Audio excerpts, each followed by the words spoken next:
Hi, and welcome to Making Waves on Purpose. I'm Jeff Senny, and today I'm joined by Greg Unruh. Greg is a professor at George Mason University. He's a best-selling author, keynote speaker, and I've known Greg for years since he was at Thunderbird.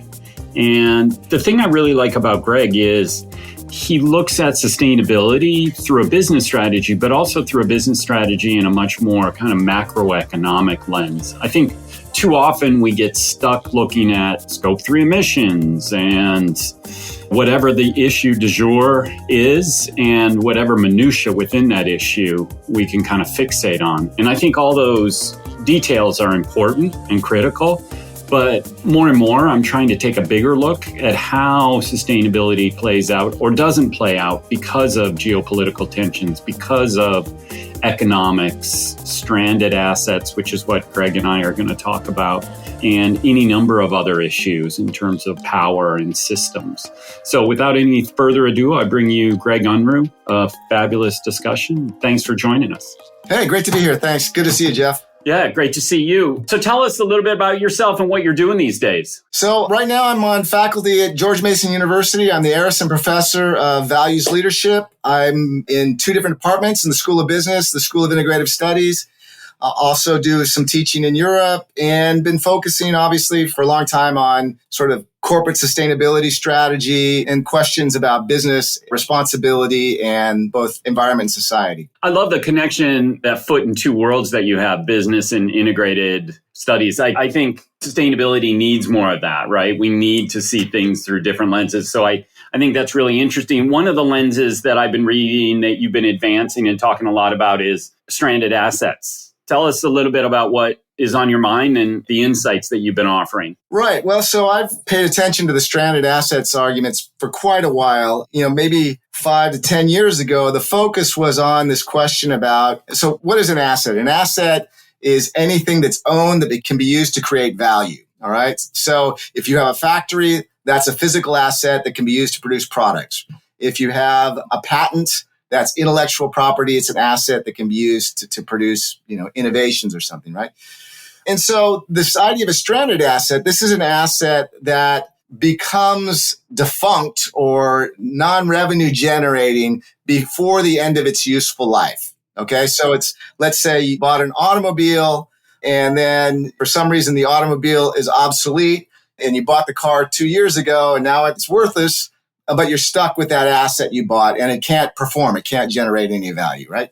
So the stranded assets question in climate had focused on primarily the impact of climate regulation, which is changing the rules. So whether it be something like putting a price on carbon, having some kind of regulation to phase out fossil fuel industries, those types of regulations are going to change the rules of the game. As the rules of the game change, the players, the economic players are advantaged or disadvantaged. And if we start to phase out fossil fuels, the companies and countries that have built their economies around fossil fuels become undermined or underprivileged in that transition. So the idea was, look, if you're going to change the rules on a climate policy, companies like ExxonMobil or Shell, they have these huge investments, these huge assets in both petroleum reserves that they purchased, researched, and then the refining assets, these big petrochemical plants. If you change the rules and make either carbon emissions more expensive or you phase out fossil fuels, those investors, those corporations are going to get screwed, right? They're going to be stuck with these big, fabulous, expensive physical assets that are worthless because no one's going to be using fossil fuels. Same thing then for the petrostates. Countries like Saudi Arabia or something like that have huge reserves. If we change the rules in order to prevent climate change, those petroleum reserves have to stay in the ground. If they stay in the ground, they're not generating any revenue. And so you're screwing then these petrostates by changing the rules through policy. And then this was an argument against doing something about climate change, right? Or if we're going to do that, poor Exxon and poor Saudi Arabia, they have to be compensated if we're changing the rules and we're making the... So that was a big argument. And for me, I began to think about it. I go, well, yeah, that's true, but that happens all the time in economics, right? Schumpeter talked about creative destruction. New industries come along. So when the automobile came, the horse and buggy maker and the buggy whip manufacturers, they were stuck with their stranded assets. Unless they could convert to producing horseless carriages, your buggy shop was worthless, right? So that happens all the time as new innovations displace the old incumbents. But here the argument was, well, this isn't necessarily normal economic innovation. This is government intruding, passing rules.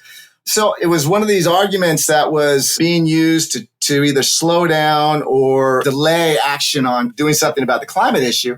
But then, I began looking at this issue in a number of different ways. And one was I was invited to Miami by the Harvard Business Review. We were going to do a sort of a seminar, workshop, and panel with the mayor of Miami and the mayor of Miami Beach. And this was maybe a decade, maybe longer ago. And we started driving around on this tour with the mayor of Miami Beach. And they were showing all these modifications they were making due to sea level rise. And one of the things is they were raising the roadways. And, that had caused some interesting problems because before, if you had your flower shop or your cafe, it was at street level, right? When they raised the roads, suddenly your coffee shop or your flower shop was below the road level. So it became a basement. And suddenly you weren't able to insure that anymore. The insurance company said, no, we don't insure basements, right? Especially in these flood. So suddenly you were stuck with this, your place of work was uninsurable and you had to go out of business. And suddenly that became, and I recognized right away, that's a stranded asset. So when you started spinning this out, when in the absence of climate policy, we're going to create even larger stranded assets, right? And we're seeing every time you look around now, there's all kinds of examples of this. And it comes to this fundamental root short-sightedness we have as humans, right? So when we started building our cities and our civilization and our countries, we did it on a fundamental assumption. The fundamental assumption was, yes, there is weather and there are seasons, but the climate's pretty stable. And so if the climate's pretty stable, sea levels are going to be stable, rivers are going to be stable. So we built everything like that. And everything we built is in some way an asset, a city or a factory. And it was built with this sort of unquestioned assumption that everything was going to stay the same. But we're seeing now that it's not staying the same because of climatic change. And that climatic change is then altering the conditions and making the viability of much of our infrastructure unviable anymore, right? And leaving it stranded. So, and that was pretty quickly the argument that I made, and I wrote it initially in a Harvard Business Review article. The fact that the city of Miami or large portions of the city of Miami could in fact become stranded assets, right? As sea level rises, assuming we're not able to hold back the sea. And in a place like Miami, it's very difficult, mostly because the ground is so porous. It's built on kind of a limestone and the water will come up even if you put a seawall there. If the sea level rises, no one's going to be able to live and work in those places. And so all of those buildings and infrastructure, roadways, Taco Bells, the sports stadiums are going to become worthless. They're stranded assets. And that became then this sort of counter perspective to the traditional stranded asset arguments. Yes, climate policy is going to make certain business sectors and industries unviable, right? It's going to happen. But at the same time, if we don't do anything about climate change, we're going to make even larger swaths of the economy, of industry, of humanity. We're going to make those unviable as well. So if you're doing a cost-benefit analysis or a trade-off benefit, sacrificing ExxonMobil in the Saudi oil fields is probably a good trade-off than to losing Miami or some other coastal city. I love that. And I think it's really interesting to look at through that kind of like trade-offs, because you do have stranded assets right now that are being created by climate change as well in terms of countries, the Maldives or others that are becoming stranded literally. Absolutely. Yeah. Well, and I was just looking, I'm here in Washington, D.C. I'm looking out the window and we're staring at evidence of climate change today. The Canadian wildfires have made it so there's a health weather warning. So it's not exactly a stranded asset, but climate change has made it so that we cannot use the amenities we have here in Washington, D.C., like the beautiful National Mall and the parks. We're not able to go out because of the storms.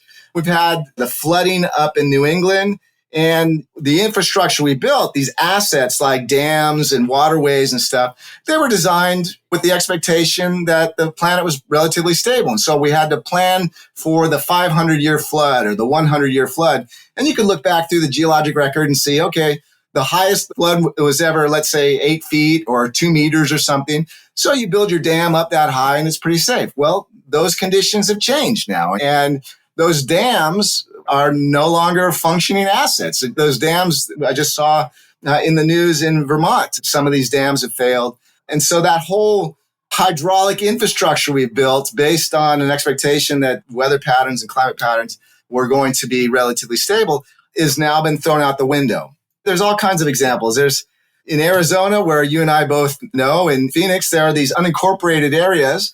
And historically, people have just built their houses out there, and they've counted on the city of Scottsdale to allow them to take water and truck out to those unincorporated areas. So they're not part of the city of Scottsdale. What's happened, though, is the amount of water in the Colorado River is declined. And there's a whole bunch of legal arrangements we made in the 19th and 20th century about how that water was going to be shared between the different states and between the U.S. and Mexico. Again, they were made on the expectation that the water was going to stay relatively stable in the Colorado River, and that's not the case. Water's declined. So on the fringes, you're starting to see this, and this whole neighborhood of Rio Verde, there's 1,000 or so homes out there. It depended on getting water from the city of Scottsdale and trucking it out and making it available.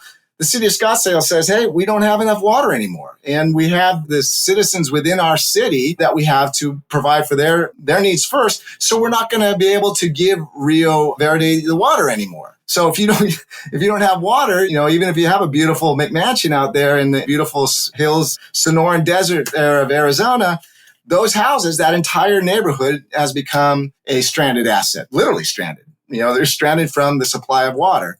And those people are out there on their own trying to figure it out. And so there's lots of these types of examples of asset stranding already occurring. So, Greg, I think this is interesting, and I think it's a really good way of looking at it. And I mean, it's interesting because you went all the way from the macro to the micro. Like, we see how something like global climate change is happening. It's changing relationships between countries, and it's changing political stances, and it's creating battles within countries. But it also goes all the way down to 1,500 people or 500 houses in unincorporated Scottsdale. It goes super micro, super fast. Or the Imperial Valley in California that couldn't grow all these things because they were sucking up all the water.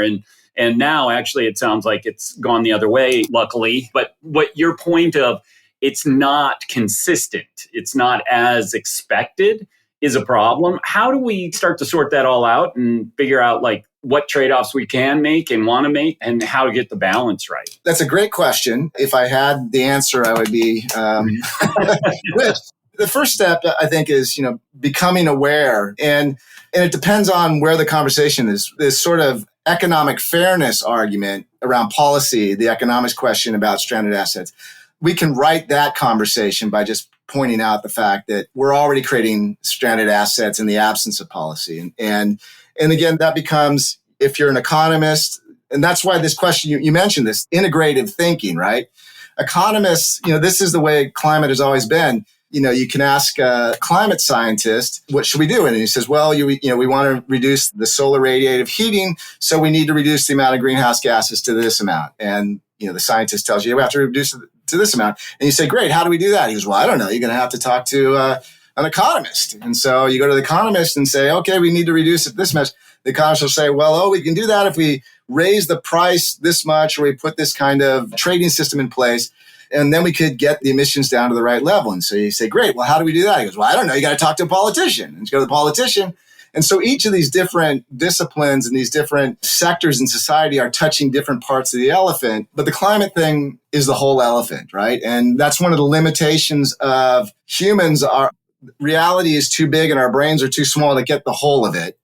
And the way we deal with that is we sort of have this division of labor in society. And when you have problems that span across these different silos we have, it's very difficult to coordinate. And that's not just for climate. I mean, if you look, say, I pay attention a lot to what's happening in transportation and electric vehicles around the work I do around carbon lock-in. And it's interesting that same kind of difficulty of doing integrative thinking is happening in the analysis of electric vehicles, right? Because the stock market analysts that are looking at Tesla or companies like that come from the automotive sector, right? And so they know how to analyze Ford and GM and Toyota, and they look at these, like a company like Tesla, through those eyes. But Tesla isn't just making automobiles, it's setting up a whole transportation system that integrates the electric vehicles, the batteries, plus the information technologies, this artificial intelligence, so they can have these systems. That requires a whole different way of thinking. If you want to understand the economic implications, you have to be able to understand, and probably know it. One person can understand all the intricacies of battery economics and science, AI economics and science, and EV economics and science.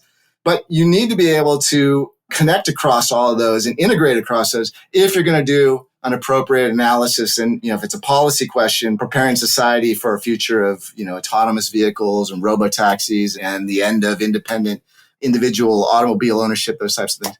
So climate, and this is the same way. So it's a long-winded answer to say, I don't know, but I do see where we need to go. And I see the challenges of the way human beings are as individual and the way it organizes ourselves in a society that makes solving these problems so difficult. It's something that you said, which I think is crucial and is the answer, at least part of the answer, is we have to stop thinking about it as the issue. Like in corporate America, we talk about carbon reduction and we talk about scope 1, 2, and 3 and how we're going to reduce our emissions and here's our goal and all of this. And I think that's great. But fundamentally, we need to start thinking about how to drive change, because that's what we're talking about. It's change management. And when you're talking about integrated thinking, you're talking about change. How do we get the politicians to align on this? How do we get the business leaders to align on this? How do we get the consumers to align on this, and media and everybody?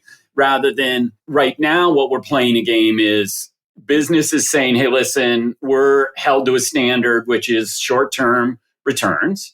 And fair enough, like that's not where we need to be, but that is where we are. And there are examples that, in my opinion, prove that rule rather than dispel that rule. And politicians, it's a kind of winners take all.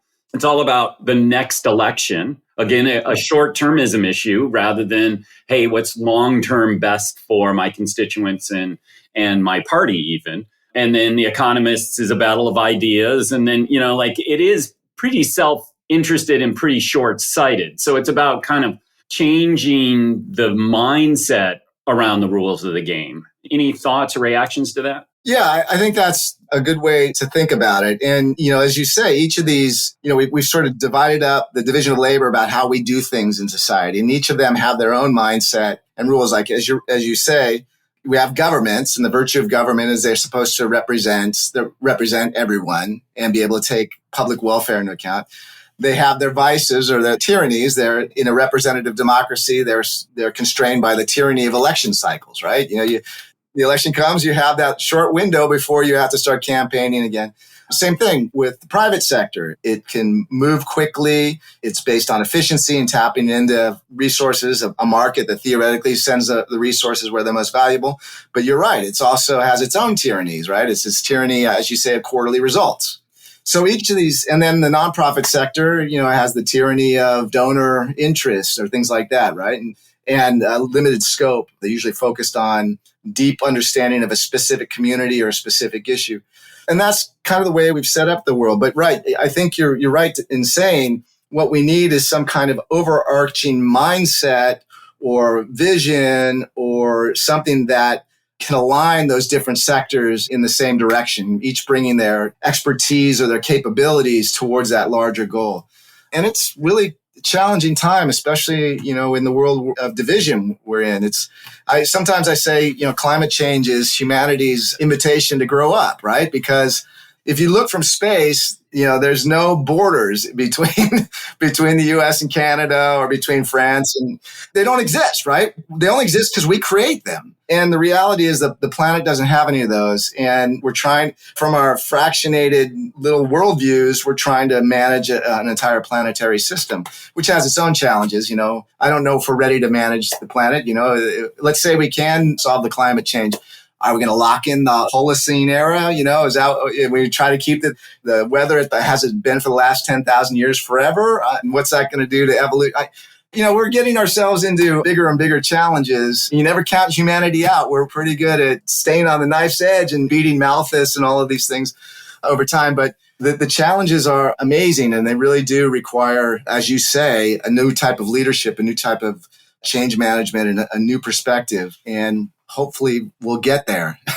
Yeah, no, I'm with you. I mean, I think you're absolutely right. The challenges we face because of the advent of technology are existential now. Everybody talks about AI, and that may be an existential threat in general AI. But we know climate change is, certainly. And I'd say there's a handful of others already. For many communities, inequality is an existential threat in many ways already. Absolutely. And when I read your articles on stranded assets, I couldn't help but think through the same lens that you said, like, if you're sitting on the moon looking at the Earth, is the Earth a stranded asset in some ways? Because it's not too far to think, like, wait a second, we are. And it gets to this whole idea of how much of the Earth's productivity are we using? And it's like 2x or something, 3x. That's right. Yeah, but we need 3 planets or something like that. Yeah. Yeah. So, well, let's try to end on something a little more upbeat. What has you excited these days and optimistic that you're seeing in any of these spaces that we've talked about? Hopefully it comes across that, I recognize the problems, but I am optimistic. So much of my original work was on carbon lock-in, was about how we build these big energy and transportation infrastructures and these institutions that make it really difficult for these new, cleaner technologies to come through. And I did that work back in the late 90s. And, the argument was, well, how do you get out of that? And my looking at history is that it never really comes from the incumbents. It comes from these small startups that have these disruptive innovations. And I think there's a lot of those in place. And again, I think if you look at the cost curves and the exponential growth, it's quite possible we'll make the transition to completely electric transportation. And from the cost analyses I've seen, we could make a transition to renewable energies, battery storage, electric vehicles, et cetera. We could make that relatively quickly. And historically, it took about 10 years or about a decade, maybe a little more, to going from, 98% of the transportation traffic in New York City being horse and carriage to being 90% gas vehicles in internal combustion. So it can happen very quickly when the cost, and I think we're getting to one of those transition points.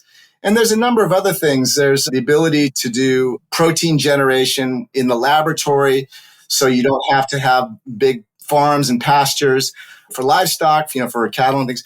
That could lead to a reduce in the amount of land we actually need for agriculture, which could be reforested, which would pull carbon out of the atmosphere. So I think there are a lot of these technological innovations lining up that could make a relatively rapid transformation of our energy and transportation economy relatively quickly. And so I'm pretty optimistic about that. The dominoes have to fall correctly. And what Yogi Berra said, prediction's very difficult, especially when it's about the future. So, right. Yeah. But I'm optimistic about that. I've said for a long time, we have the technology. We know how to deal with the climate question. And then the other thing is that'll help solve or else ameliorate much of the climate challenge. Then it'll create its own problems. But that's the way humans are. We innovate, create something new. We get really excited about it. It becomes ubiquitous. And because cause always follows effect, we learn about the downside of those technologies and those innovations later, and we go back, we have to deal with them. But that's just a cycle that we should expect and get used to managing. So I'm optimistic. I think things are lining up. I'm not claiming victory yet, but what I'm looking, I think over the next decade, we're going to see, we have the possibility of seeing a really dramatic transformation of the energy and transportation sectors, which will deal with a big chunk of the climate problem. We'll still have other mitigation measures and adaptation measures, but we will make a transformation where we're not making things worse anymore. I think that's right. And one of the things I've been talking to a lot of people about the political context around ESG these days. And I read something over the weekend about the new military bill, the military spending bill, and how they attached a number of things. And I get this war around woke and things. And I do think that on the left and the right, there are reasons to be frustrated. But I think clearly the GOP went a bridge too far when they included renewables, roll back renewables, which for more than a decade, the military has been talking about how renewables lower logistics costs, make their fit for combat readiness better. Like it's just 100% better if they can have renewables in their energy mix because it just makes their operations that much more flexible. So I do think even the political kind of wins on this. You really can't fight. There will be some short-term blowback, but I think ultimately the right side of the history is, as we said in the green room, Yes. You're on the right side. You're on the right side. Yeah. I agree. I think the long time ago, I don't have anything wrong with policy. I worked with the diplomats that were negotiating the Kyoto Protocol, but I sort of put that aside. And I think, with the types of things I'm optimistic about, we'll be helped a lot by policy, but don't depend on policy. That's interesting. So integrated, but also separately functional. That's a good way to put it. Yeah. There you go. Well, there's the headline blurb for this podcast. So great to talk to you, Greg. I'm sure we could go on for another hour, so we'll have to have you come back and talk again. Love to do it, Jeff. Good to see you. Good to see you. Thanks so much. Take care.